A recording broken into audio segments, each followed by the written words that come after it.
Hello everyone, good morning all of you.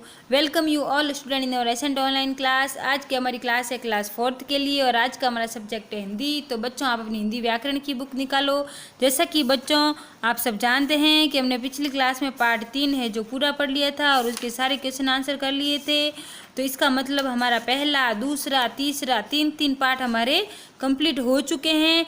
तो I hope आप सब बच्चों ने अपनी नोटबुक में तीनों पार्टों के question answer neat and clean writing में अपनी नोटबुक में कर लिए होंगे। आज अपन पार्ट पढ़ेंगे चौथे पार्ट का क्या नाम है, लिंग। तो बच्चों आप अपनी बुक निकालिए और मेरे साथ साथ पढ़ने की कोशिश कीजिए और इसको समझने की भी कोशिश कीजिए। लिंग किसे कहते हैं? स्त्री अथवा पुरुष जाति के भेद के ज्ञान हेतु लिंग का ज्ञान होना आवश्यक है।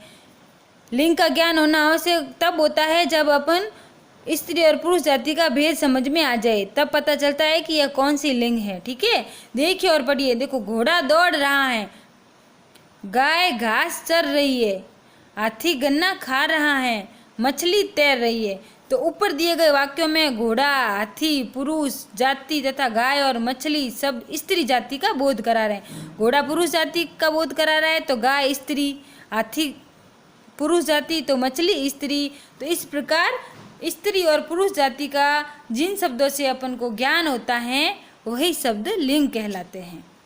लिंग कितने प्रकार के होते हैं? लिंग 2 प्रकार के होते हैं, पुल्लिंग और स्त्रीलिंग। पुल्लिंग किसे कहते हैं?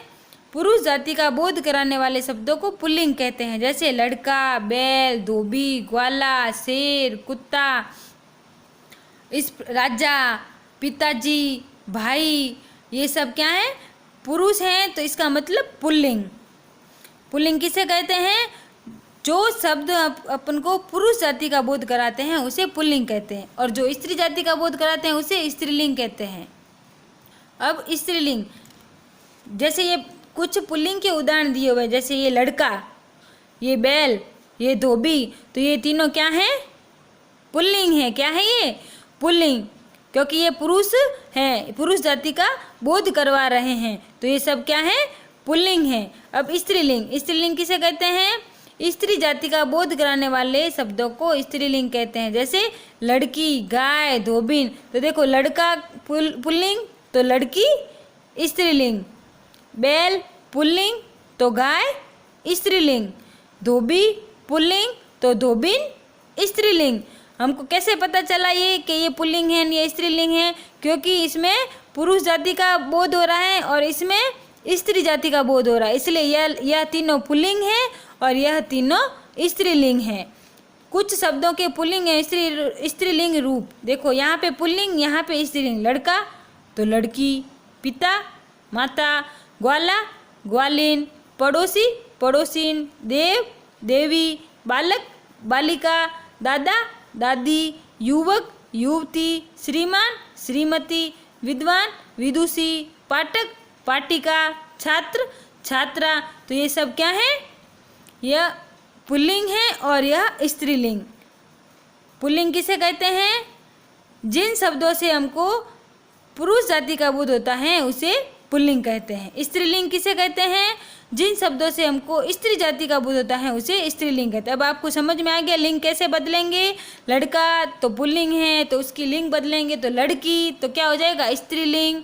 पिता माता, भाई बहन, राजा रानी, पापा मम्मी, ताऊ ताई, चाचा चाची, नाना नानी, बकरा बकरी, शेर शेरनी, मोर मोरनी, चोर चोरनी, नौकर नौकरानी। इस तरीके से क्या होता है? ये लिंग बदलती है, स्त्रीलिंग और पुल्लिंग। तो आज हम यहीं तक पाठ पढ़ेंगे। अब अपन आज का होमवर्क करेंगे। प्रश्न कार्य, सही स्त्रीलिंग शब्द पर सही का चिन्ह लगाओ।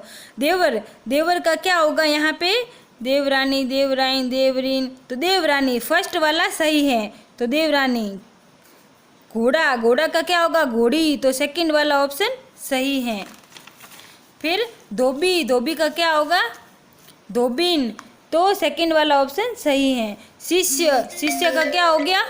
शिष्य का हो गया शिष्या, तो यहाँ पे थर्ड वाला ऑप्शन सही है। बंदर, बंदर का क्या होगा? बंदरी बंदरिया बंदरिया बंदरिया, ये पे सेकंड वाला ऑप्शन सही हैं। तो पहला क्वेश्चन हो गया। अब दूसरा, वाक्यों में आए रंगीन शब्दों के लिंग बताइए। यहाँ पे अपन को उसके लिंग बताने हैं कि ये स्त्रीलिंग है या पुल्लिंग है। अब रंगीन शब्द कौन सा है? लड़का। लड़का को रंगीन किया हुआ है ना, क्योंकि खाना खा रहा है, ये तो काले हैं सारे, और ये लड़का है जो गुलाबी गुलाबी लाल लाल कलर का है, इसलिए ये रंगीन शब्द हैं। तो लड़का है, तो लड़का, इसको क्या करना है अपन को? इसकी लिंग बतानी है कि ये कौन सी लिंग है। तो लड़का क्या है? पुल्लिंग। इमली क्या है? स्त्रीलिंग। हाथी क्या है? पुल्लिंग। ग्वालिन क्या है? स्त्रीलिंग।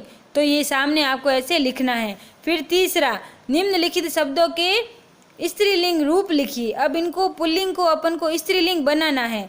जैसे शेर, तो शेर का क्या होगा? शेरनी। बालक, बालिका। नौकर, नौकरानी। मालिक, मालकिन। बैल, गाय। श्रीमान, श्रीमती। तो ये सारे क्या कर दिए हमने? पुल्लिंग को स्त्रीलिंग में बदल दिया। तो आपको question number first, second, third, तीनों क्वेश्चन आंसर आपको अपनी नोटबुक में करने हैं। ठीक है बच्चों, थैंक यू।